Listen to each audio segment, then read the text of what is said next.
Favourites ನಿಮ್ದು Kannada movies ನೋಡ್ತೀರಾ? ನೋಡ್ತೀನಿ ಸರ್. ಹೌದಾ? ಯಾರು ನಿಮ್ ಫೇವ್ರೇಟ್ ಆಕ್ಟರ್? ನನ್ನ favourite actor doctor Rajkumar. Okay. ಯಾಕೆ ಅಂತ ಕೇಳಿ ಸರ್. ಯಾಕಾಗ್ಬಾರ್ದು? ಒಂದ್ ಸಿಂಗರ್, ಆಕ್ಟರ್, ಕಾಮಿಡಿ ಮಾಡ್ಬೇಕಾರೆ ಅದ್ಭುತವಾಗಿ ಕಾಮಿಡಿ ಮಾಡ್ತಾರೆ. ಆ ಕುರಿಕಾಯವ್ರ ವೇಷ ಹಾಕಿದ್ರು ಅದ್ಭುತವಾಗಿ ಮಾಡ್ತಾರೆ, ರಾಜರ ವೇಷ ಹಾಕಿದ್ರು ಅದ್ಭುತವಾಗಿ ಮಾಡ್ತಾರೆ. ಯಾರ ಅವ್ರ ಫ್ಯಾನ್ ಆಗಕ್ಕಾಗಲ್ಲ?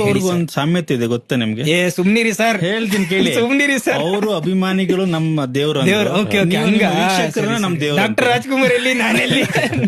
ನಾನು ಅವ್ರ ಧೂಳಿಗೂ ಸಮ ಅಲ್ಲ. ಆದ್ರೆ ಅವ್ರ ತರ ಅವ್ರು ನಮ್ ಕನ್ನಡದಲ್ಲಿ ಕನ್ನಡ ನಾಡಲ್ಲಿ ಹುಟ್ಟಿದ್ದಾರೆ ಅನ್ನೋದೇ ನಮ್ ಹೆಮ್ಮೆ. ಎಲ್ಲ ಮಾಡ್ತಾರೆ ಸರ್ ಅವರು. ಆಕ್ಟರ್, ಸಿಂಗರು, ಭಾವಗೀತೆ ಆಡ್ತಾರೆ, ಭಕ್ತಿ ಗೀತೆ ಆಡ್ತಾರೆ, ದೇವರ ಹಾಡುಗಳು ಆಡ್ತಾರೆ. ಈಗ ಎಲ್ಲಿ ಬೆಳಿಗ್ಗೆ ನೋಡಿ 6 ಗಂಟೆಗೆ ಬೆಂಗಳೂರು ಸುತ್ತಮುತ್ತ ಎಲ್ಲಾದ್ರೂ ದೇವಸ್ಥಾನದಲ್ಲಿ ಅಣ್ಣವ್ರ ಹಾಡು, ಆಂಜನೇಯನ್ ಹಾಡು ಹೇಳಿದ್ದಾರೆ, ದುರ್ಗಾ ಪರಮೇಶ್ವರಿ ಹಾಡು ಹೇಳಿದ್ದಾರೆ, ಅಯ್ಯಪ್ಪ ಸ್ವಾಮಿ ಹಾಡು ಹೇಳಿದ್ದಾರೆ, ರಾಘವೇಂದ್ರ ಸ್ವಾಮಿ ಹಾಡು ಹೇಳಿದ್ದಾರೆ. ಹೆಂಗಿದು ಸಾಧ್ಯ? ಒಂದು ಮನುಷ್ಯ ಇಷ್ಟೊಂದು ಹೆಂಗೆ ಸಾಧನೆ ಮಾಡಕ್ ಸಾಧ್ಯ? ಗ್ರೇಟ್. ಅವರು ಒಬ್ಬರೇ ಡಾಕ್ಟರ್ ರಾಜ್ಕುಮಾರ್ ಸರ್. ಅವ್ರ ಹಾಡುಗಳು ಬಂದಾಗ ಬೆಂಗಳೂರಲ್ಲೂ ಕೇಳಿಸುತ್ತೆ, ಮಲೆ ಮಹದೇಶ್ವರ ಬೆಟ್ಟದಲ್ಲೂ ಕೇಳಿಸುತ್ತೆ, ಕೊಲ್ಲೂರಲ್ಲೂ ಕೇಳಿಸುತ್ತೆ. ಕರ್ನಾಟಕದ ಮೂಲೆಯಲ್ಲಿ ಇದ್ದಾರೆ ಸರ್ ಅವರು. ಯಾವ್ದು ನಿಮ್ಮ ಅವರ ಫೇವ್ರೆಟ್ ಸಿನಿಮಾ ನಿಮ್ಗೆ? ಇದು ಕವಿರತ್ನ ಕಾಳಿದಾಸ. ಸಿಕ್ಕಾಪಟ್ಟೆ ಇಷ್ಟ.